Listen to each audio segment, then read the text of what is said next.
गाबाचं ते अजिंक्य मैदान. कांगारूंचा 31 वर्षांचा पराभवाचा अहंकार, दुखापतींनी जर्जर झालेला भारतीय संघ आणि 36 धावात ऑल आऊट झाल्याचा कलंक. अशा परिस्थितीत अत्यंत शांत आणि संयमी चेहऱ्याचा अजिंक्य रहाणे मैदानावर उतरला.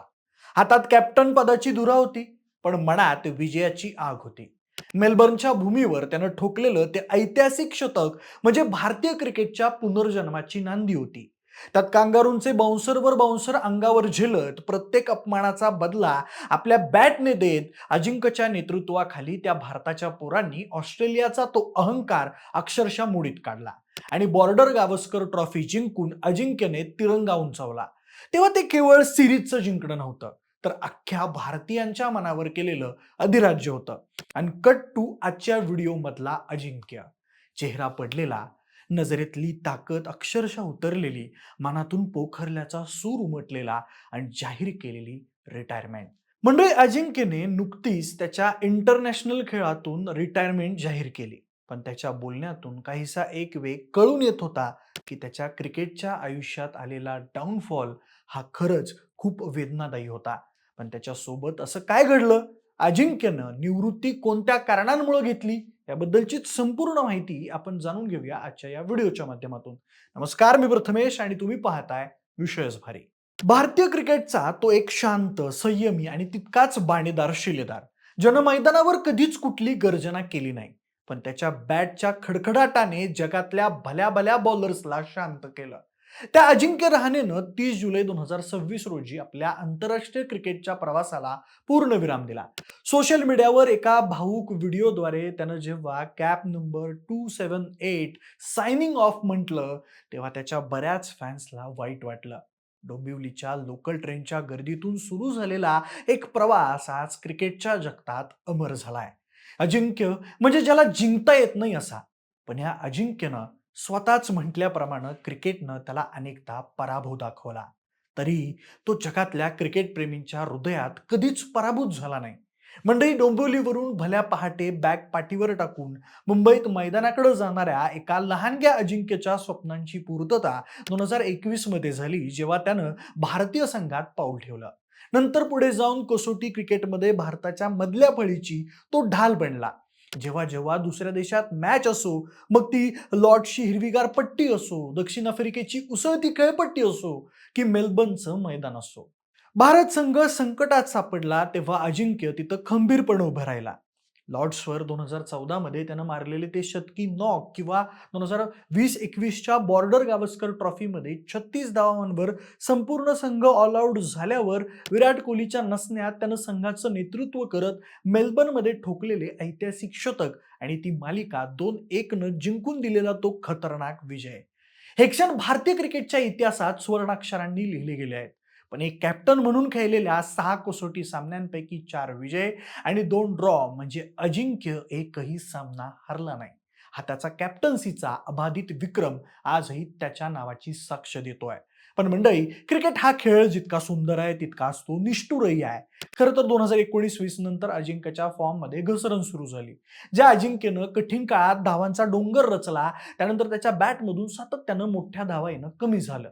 30-40 रन्सची सुरुवात, पण नंतर अचानक आउट होणं किंवा सुरुवातीलाच डगआउट होऊन माघारी परतणं, त्यामुळे अजिंक्यचा डाऊनफॉलची सुरुवात झाली. त्याच्या अशा सततच्या खेळामुळे मॅनेजमेंटच्या नजरेत त्याची इमेज कमी होऊ लागली.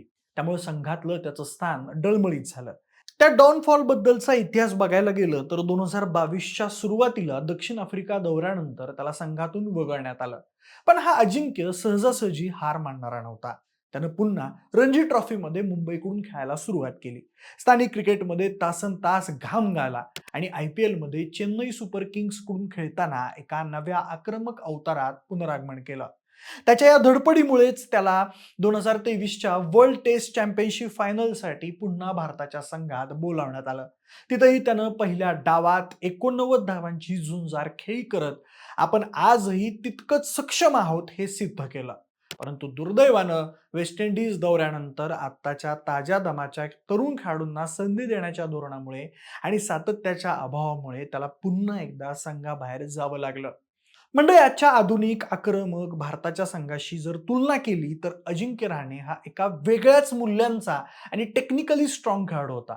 आजचा संघ जरी तुफान फटकेबाजी आणि अटॅकिंगवर भर देत असला तरी दुसऱ्या देशातल्या कठीण परिस्थितीमध्ये जिथं बॉल डेंजर स्विंग होत असतो आणि पिचवर टिकून राहणं हेच मुख्य आव्हान असतं, तिथं अजिंक्यच्या टेक्निक, त्याचा शांत स्वभाव आणि सेकंड स्लिपमध्ये अप्रतिम झेल टिपण्याची कला, ज्यात एका टेस्ट सिरीजमध्ये 8 कॅचेस घेण्याचा त्याचा जागतिक विक्रम त्याच्याच नावावर आहे. त्यामुळे तो संघासाठी स्वतःचा स्वार्थ बाजूला ठेवून खेळणारा खरा टीम मॅन होता.